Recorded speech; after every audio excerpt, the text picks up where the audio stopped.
श्री राम समर्थ। सितंबर 30। गृहस्थी में सावधानी रखे और मन श्री राम में लगाए। सबको संतोष दे लेकिन मन श्री राम में लगाए। राम का स्मरण कर संसार में बरते तो हमें पछतावा करने का मौका नहीं आएगा। इसलिए भगवान को हम अपनी कृति के साक्षी माने और इसी को सच्चा परमार्थ जाने। व्यवहार में सतर्क रहकर व्यवहार करे और गुरु आज्ञा को प्रमाण मानकर परमार्थ करना चाहिए। कली उन्मत्त हो गया है, चारों ओर शोर गुल मचा है, फिर भी हमें राम के प्रति दृढ़ भाव रखना चाहिए। ऐसा करने पर हमारा कार्य सफल होगा। किसी एक स्थान पर शांत बैठकर राम का ध्यान करें। प्रयत्न से ही परमात्मा की प्राप्ति होती है, यह सिद्धांत ध्यान में रखे और व्यवहार करते समय अति सावधान रहे। पहले जो हुआ सो हो गया, आगे जो होने वाला है उसे होने दे, उसका विचार न करे, किंतु यह सब करते हुए चित्त में रघुवीर का स्मरण रखे। जो अपनी भक्ति से रघुवीर को अपने घर ले आता है उसे कभी नुकसान नहीं होता, उसका धन कभी बट्टा खाते में नहीं जाता। सच्चे प्रयत्न से जग सुखी बनता है, लेकिन हम सच्चे प्रयत्न, ईमानदारी से प्रयत्न और कोशिश नहीं करते, इसलिए दुखी होते हैं। इसलिए प्रयत्न और परमात्मा इन दोनों का यदि मेल किया जाए तो कोई काम असंभव नहीं होगा।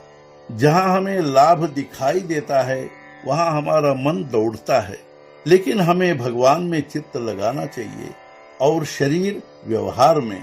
हमेशा एक बात पक्की ध्यान में रखे कि हमारा सहवास नित्य भगवान से हो। हमारा स्वामी राम ही है और वही हमारा रक्षक है।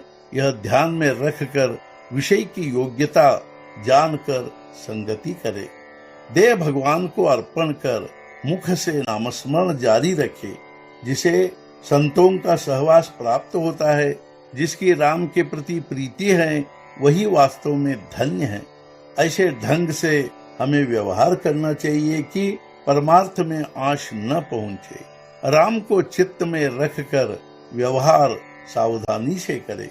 राम का चिंतन, नाम का अनुसंधान, वृत्ति भगवत परायण, साधु संतों के प्रति श्रद्धा, अतिथियों को अन्नदान, भगवान के प्रति भय रखकर शुद्ध व्यवहार, ये सब परमार्थ के लक्षण हैं।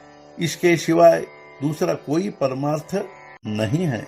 जो गृहस्थी या प्रपंच में सावधानी से काम करता है और राम के प्रति प्रेम रखता है, राम ही खुद उसके लिए दाता बनता है। इसलिए किसी भी बात की चिंता नहीं करनी चाहिए। नारियल के ऊपर का छिलका गरी के रक्षण के लिए होता है, वैसे ही देह का है। भीतर रघुनंदन का नाम निरंतर होता रहे, इसलिए देह है।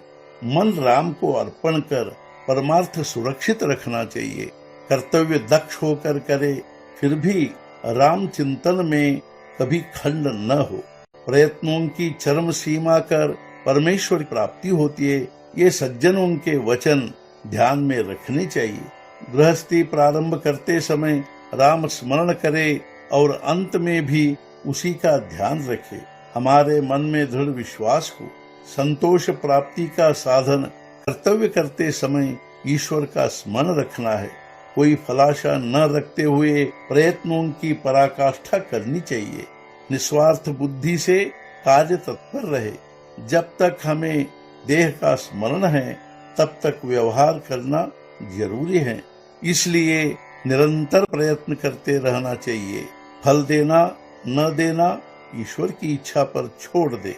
आज के मुख्य विचार, सबका दाता राम है, यह ध्यान में रखकर हमें संसार में बरतना चाहिए। सद्गुरुनाथ महाराज की जय। जय जय रघुवीर समर्थ।